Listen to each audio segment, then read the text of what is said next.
Hola, ¿qué tal? Es un placer enorme poder contar hoy con la presencia de Caro Castro. Nos conocemos hace mucho tiempo. Caro es profesor en el Humber College, en el programa de Social Work.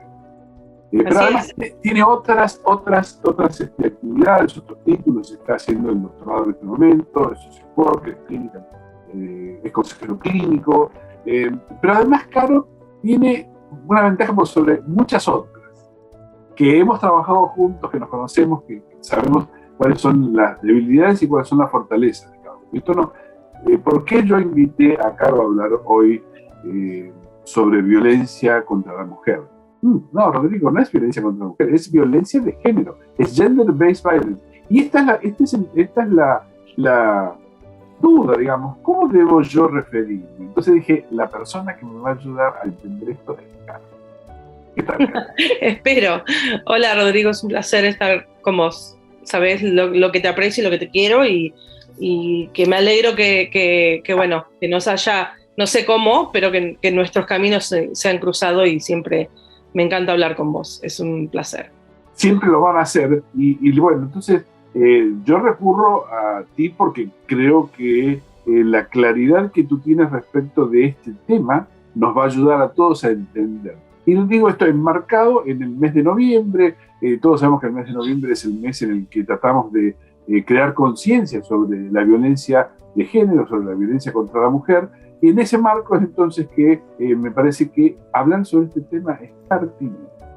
No solo eso, sino que el mes de noviembre es, por lo menos aquí en Norteamérica, se conmemora el mes de recordar y digamos el recuerdo y el respeto hacia todas las personas trans que ya no están, y en general en un porcentaje muchísimo más alto son mujeres trans que ya no están, así que es muy, digamos cuando hablamos de eso en la comunidad trans a la cual yo pertenezco, yo me identifico como trans masculino, es importante recordar que, digamos, los actos de violencia que terminan en asesinatos de mayor, digamos, en un número mayor, ocurren en el mundo y especialmente también en Latinoamérica, en Brasil especialmente. Los números dicen que son hacia la mujer trans. Y hay algo de eso que se relaciona muchísimo con lo que vos me estás preguntando. Claro, Es violencia de género. Claro, ¿por qué es violencia de género?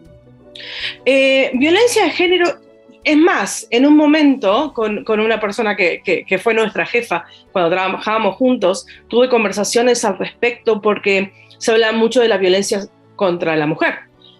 O hacia la mujer, y estoy completamente de acuerdo que la mujer y la femineidad y el estereotipo de mujer y lo que socialmente se conoce como mujer es totalmente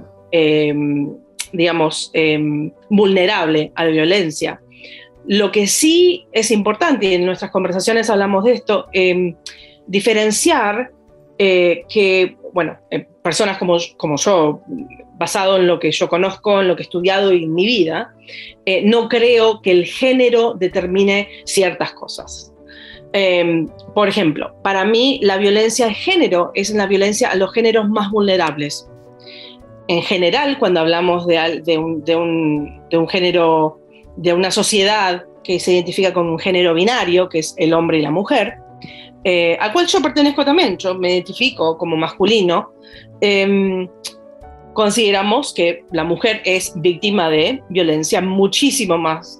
Cuando escucho gente que habla, dice, bueno, pero el hombre también, hay mujeres que golpean o que maltratan a los hombres. Por supuesto que hay, y por supuesto que hay muchos números, y por supuesto que los he conocido y que he trabajado con ellos, pero bueno, hablemos de lo concreto, que la mujer es la que sufre más.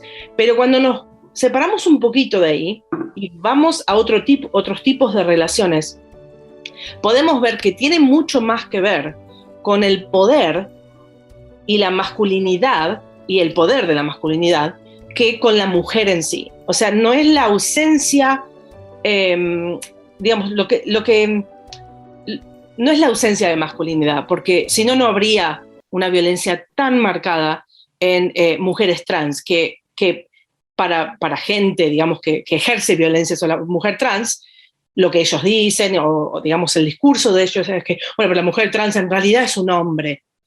Entonces, ¿qué pasa ahí con la masculinidad y con la feminidad? Es un hombre que se hizo, y estoy, viste, entre comillas, mujer.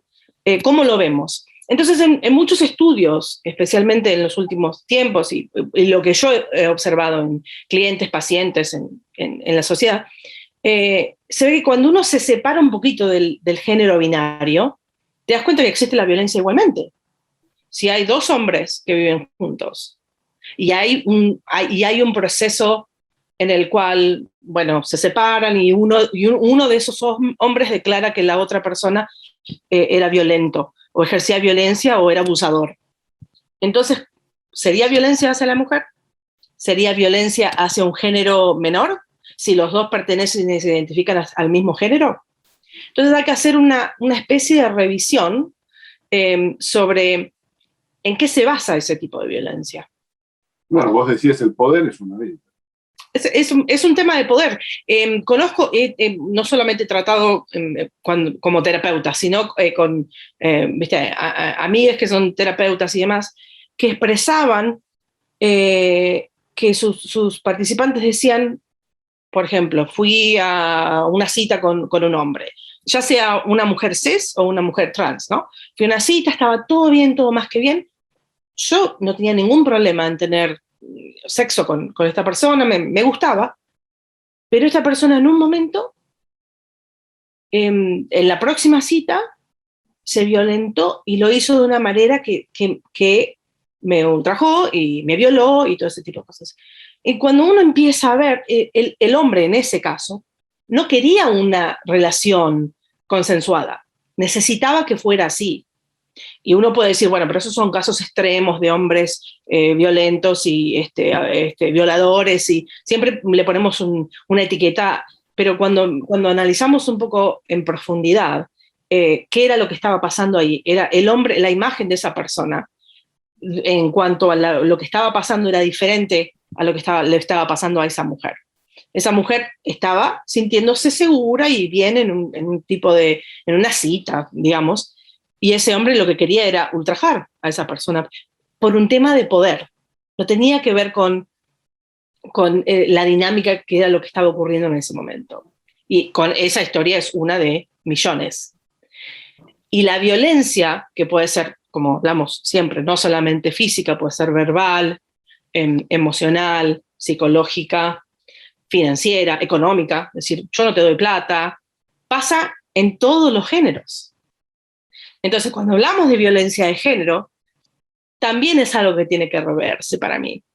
Para mí significa, es la violencia del más vulnerable, de la persona que se siente más vulnerable o que ha tomado el rol más vulnerable en esa pareja, por ejemplo. Estamos hablando, bueno, si hablamos de dinámicas de pareja, dos mujeres, dos hombres, dos personas trans, una persona trans y otra persona cis. El tema es el poder.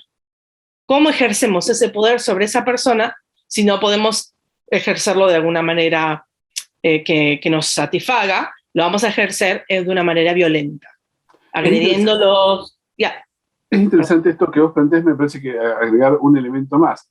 ¿Qué pasa cuando, por ejemplo, nosotros estamos trabajando ahora en Family Service en un proyecto, digamos, para crear conciencia hacia la violencia que sufre la mujer adulta? Sí. ¿No? Que es muy específico. Tú lo conoces perfectamente bien, el proyecto. Pero digo, acá se le suma una capa más, digamos. No es la mujer mayor, no solamente que es mujer, sino que además es mayor. Acá hay otro elemento más, pero eso lo dejo como un elemento ahí, punto, ¿no? Sí. Nada más, quería marcarlo. Porque también es un caso de debilidad, también es un caso de vulnerabilidad. Por eso las capas, como decís vos, son capas de vulnerabilidad. Exactamente, es lo que yo quería decir. Pero Entonces, cuando nosotros hablamos de violencia basada en el género, tenemos que hablar del poder, tenemos que hablar de qué pasa con el poder, quién administra, cómo se maneja el poder. Esto nos lleva a hablar o nos saca hacia otra dimensión, digamos. Sí. Bueno, gracias, Caro. Hasta luego. Ahora voy a buscar un sociólogo que hablemos sobre esto. Claro. ¿Cómo es la historia? El tema es que, bueno, a mí me apasiona y de hecho enseño algunos cursos de sociología porque me apasiona toda esta parte de entender. El tema es que en general, y vos debes recordar muchas veces que hicimos talleres, facilitación, enseñando o hablando, discutiendo o charlando con personas sobre este tema.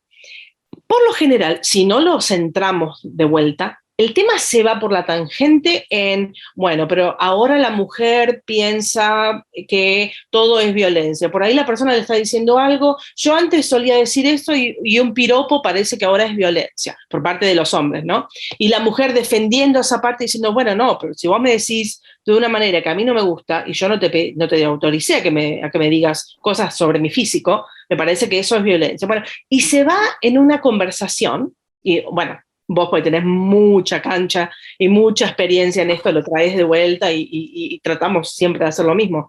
Pero se va por una tangente que se pierde esta parte, que no es por la mujer en sí o por el hombre en sí, tiene que ver con la digamos, cómo se socializa a la persona y cómo se socializa a los diferentes géneros. Entonces, ¿cómo se socializa? La violencia... Cómo la sociedad va determinando qué es lo que se espera de cada uno. Eso claro, los límites, claro. Rodrigo, si vos vas a un lugar y no hablas, no decís nada, llegás a ese lugar y estás vestido, bien vestido, con tu cabello con canas como el mío, la gente automáticamente, yo hablo de esto mucho, de la parte cultural, tiene que adivinar de dónde sos. Y si tenés un acento, si hablas de dónde sos, y vos debes ser de acá, porque tenés el cutis muy blanco, y eso nos pasa a nosotros mucho, a los inmigrantes, ¿no? Por ahí en Argentina no tendría que yo justificar de dónde era, pero acá hay que hacerlo. Con el tema del género pasa exactamente lo mismo. Digamos, hay una expectativa de que si vos tenés este rol, tenés que cumplir ciertos requisitos, que la mujer tiene estos requisitos. Obviamente, a medida que avanza y evoluciona la sociedad, tenemos diferentes, digamos, vemos a la vida y a la sociedad de manera diferente. Mis hijos lo ven diferente. Por ejemplo, bueno, mi segunda hija ve las cosas diferente y con sus compañeros también el tema de género lo ven de manera diferente.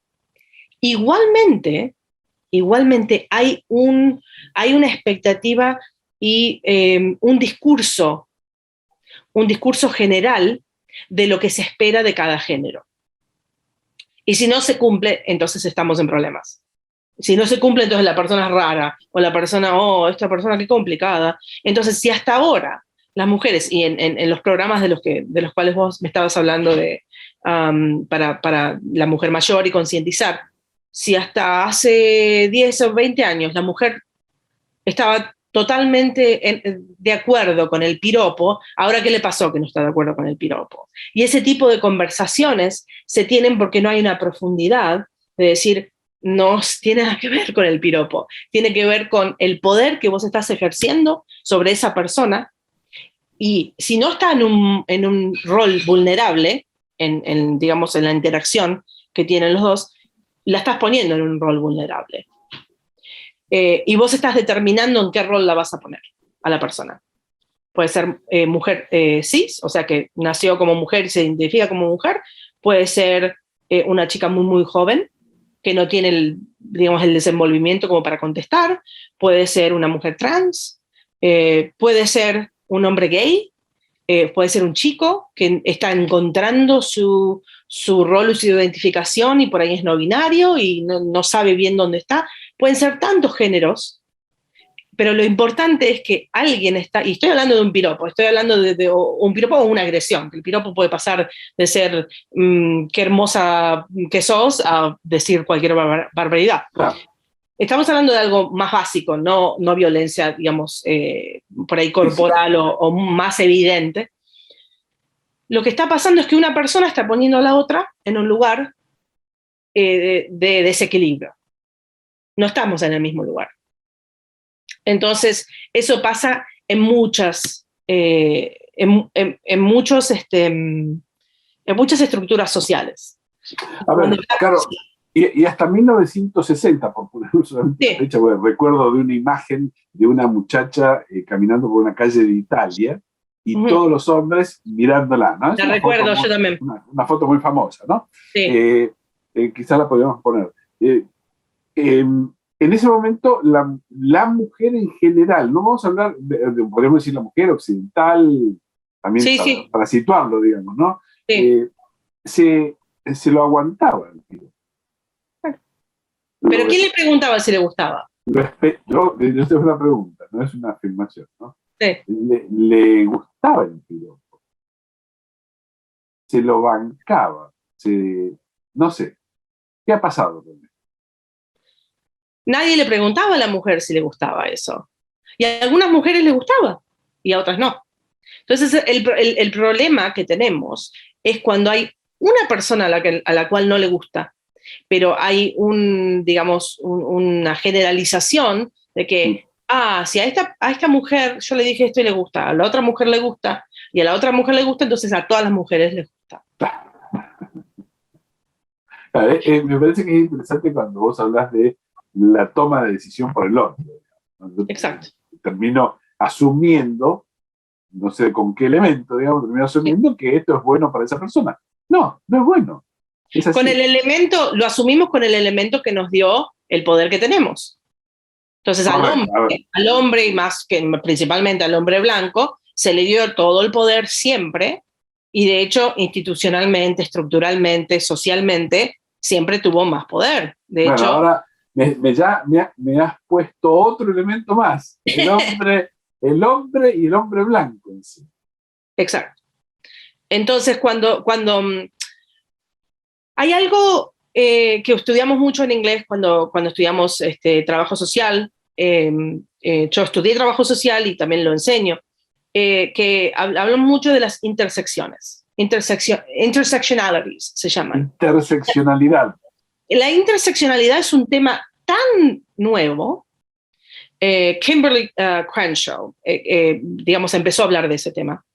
Es un tema tan nuevo que es más, cuando lo escribís, ya sea en inglés o en español, lo tipeás o algo, te lo corrigen, porque todavía no está asumido. Eso te dice que todavía no está asumido. Para mí es fascinante porque no puedo pensar la vida sin pensarlo en interseccionalidades. Bueno, pero expliquemos qué es interseccionalidad porque probablemente no todo el mundo sabe a qué nos referimos. Perfecto. Entonces, las interseccionalidades son todas esas, como vos me expresaste después, como esas capas que van formando tu personalidad o quién sos. Por ejemplo, yo me identifico como hombre trans blanco de Latinoamérica, de clase media. ¿Hincha de Boca? No, eso ya sería un... ¿Cómo no? Eso ya es como una mala palabra. Hincha de Argentina y de San Lorenzo. San Lorenzo. Bueno, pero esas son como esas identidades, ¿no? Que uno tiene. Son identidades que forman quién sos. ¿Cuáles serían tus interseccionalidades? ¿Cómo te identificas? Para describirme. Yo soy hombre, soy papá, amante de los gatos, hincha de Boca, apasionado de la lectura, del cine, me encanta cocinar. ¿Qué más? A ver. Soy blanco, en una escala económica, ¿dónde te ubicas? Clase. Yo podría ser clase media baja. Y hay partes de tu interseccionalidad que han cambiado en los años. Definitivamente sí. Fluido. definitivamente hay muchas cosas que han cambiado, muchas cosas de mi percepción de mí mismo que han cambiado. Claro, y las interseccionalidades, y hay dos cosas diferentes. Una es la percepción tuya de vos mismo y otra cosa es la percepción del otro. Lo que el otro me dice, ¿no? Claro, Vos, Rodrigo, piensa, vos sos de acá, vos sos de allá, claro. Vos... hay partes de nuestras interseccionalidades que son, por ejemplo, una bandeja, digamos, de partes que te proveen de poder y otras que te proveen de sistemas de vulnerabilidad o de opresión.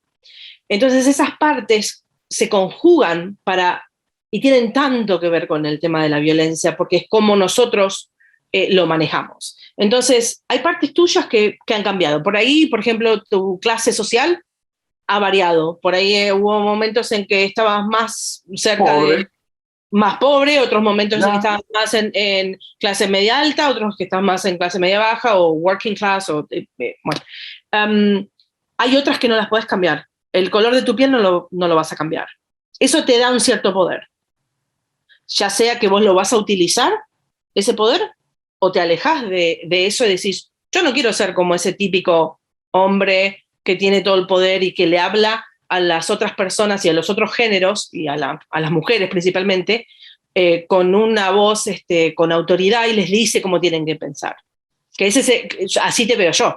Entonces vos te alejás de eso y decís, pará un poco, porque esta persona me está diciendo algo, yo tengo que escuchar sin importar de qué género es, tengo que alejarme de esto porque me doy cuenta que el color de mi piel puede estar provocando algo en esa persona. Entonces hay cosas que vos no podés cambiar de tus interseccionalidades que ya vienen con vos, donde naciste ya está, viste, desde dónde sos ya está. Podés cambiar dónde vivís, de hecho lo hiciste. De hecho, sí, claro. Claro, pero hay cosas que no las vas a cambiar. Entonces, para mí, cuando hablamos de todos estos temas, tenemos que incluir todas las intersecciones que somos nosotros y cómo nos ven los demás, porque eso importa, eso tiene mucha importancia. Entonces, cuando hablamos de un tema de poder y de violencia, tienen que estar juntos. No podemos hablar de violencia sin hablar del poder que tiene esa persona, que alguien le habilita de alguna manera a tener ese poder. Acá me parece que es interesante porque, claro, si nosotros podemos seguir hablando sobre esto toda la tarde. Digamos. Unas 4 o 5 horas, sí. Podríamos seguir hablando y probablemente te propongo que sí, que nos volvamos a juntar para poder cuando quieras con esto. Pero me parece, hay una punta o algo que me parece muy interesante en cómo vos lo presentás. Porque nosotros estamos hablando de ayudar a nuestra comunidad a tomar conciencia respecto de la incidencia que tiene la violencia en la vida cotidiana, cómo la violencia está presente y cómo esta violencia termina afectando a los más vulnerables, ¿no? ¿Y quiénes son los más vulnerables? Y hay una miríada de vulnerables. Sí. Hay una miríada. Y uno puede decir, bueno, pero estadísticamente los más vulnerables son, y probablemente la mujer es estadísticamente la más vulnerable. Históricamente, además, viene siendo vulnerada, como dice un amigo mío, no estamos hablando de vulnerables, estamos hablando de vulnerados, porque ya son vulnerados. Exactamente. Ya son vulnerados. Bueno, pero ¿cómo hacemos para salir de esto, para quebrar? Y me parece que recién acabo de mirar, mientras que vos hablabas, miraba el brillo de tus ojos cuando vos decís, hay que reflexionar sobre eso. Uno tiene que mirarse a uno mismo y decir, bueno, a ver, ¿cuáles son mis condiciones de privilegio? Y a partir de allí empezar un proceso para desconstruirse, ¿sería la palabra? Sí. Deconstruirse. Sí, deconstruirse. Totalmente de acuerdo con lo que estás diciendo. Ese privilegio con el que con el que ya venimos, hay mucha gente, en vez de decirte hay mucha gente, me voy a incluir. Muchas personas, incluyéndome, tuvimos que pasar por un proceso bastante largo para admitir o entender que otra persona puede sufrir el impacto de ese privilegio que tengo yo, sin hacer nada. Las buenas intenciones no son suficientes.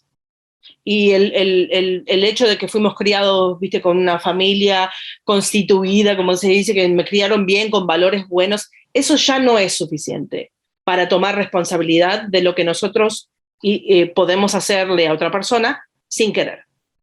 Entonces tenemos que reflexionar primero sobre nosotros. porque hay mucho de culpar al otro y demás.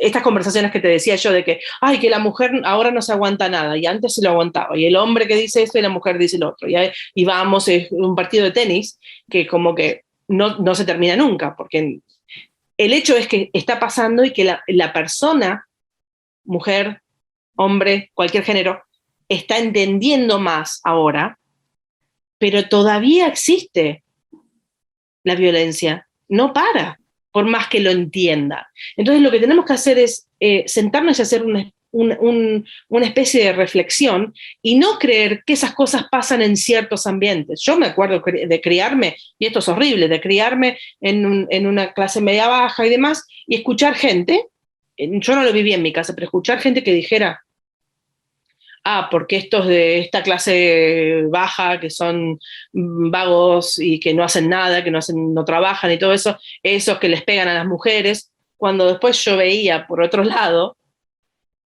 familias que mucho más en secreto y con otra sutileza hacían exactamente lo mismo, o engañaban a las mujeres, o hacían... Entonces, cuando vas creciendo, vos ves todas esos mensajes conflictivos. Yo lo recuerdo como cuando hablábamos de microagresiones, que hicimos talleres sobre microagresiones que son tan importantes, porque hay que para erradicar la violencia, que va a llevar mucho tiempo, pero estamos en camino, hay que empezar desde la raíz, que serían esas microagresiones que nos permitimos. Si nos seguimos permitiendo y le seguimos permitiendo a la otra persona que diga una barbaridad, no salimos de esto. Las nuevas generaciones tienen otra visión, por suerte, lo estoy viendo, lo veo cotidianamente, pero no total. O sea, si nosotros como testigos vemos que hay una persona que le está diciendo algo a otra persona, que está siendo violento hacia esa persona, y no hacemos absolutamente nada, esa persona no va a cambiar. Por más que alguien le diga y demás, no va a cambiar. Y si nosotros mismos no podemos ver que en ese nivel de privilegio que nos da puede impactar a otros, tampoco va a cambiar nada. No estamos pidiendo que, bueno, yo he escuchado, gente defendiéndose y diciendo, yo no tengo la culpa de lo que hicieron mis ancestros. Mis ancestros eran españoles, colonizaron todo, asesinaron a la gente indígena, yo no hice nada de todo eso. Por supuesto que vos no tenés la culpa. Por eso es importante sentarse y reflexionar, que esas fueron las primeras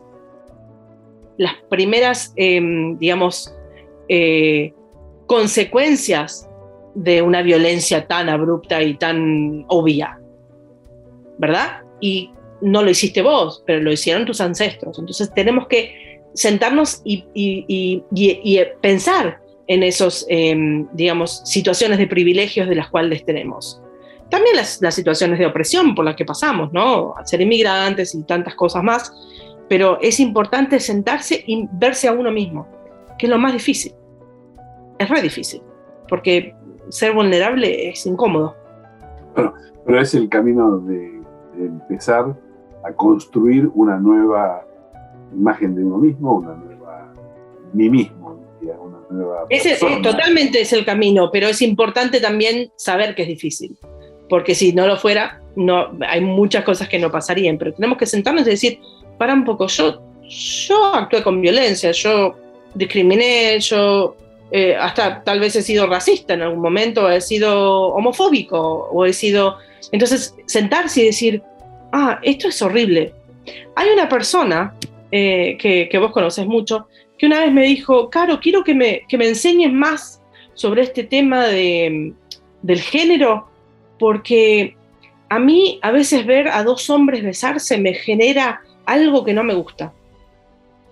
Lo veo y me produce algo y me doy cuenta que es homofóbico o lo que sea que me produce y no quiero tener eso.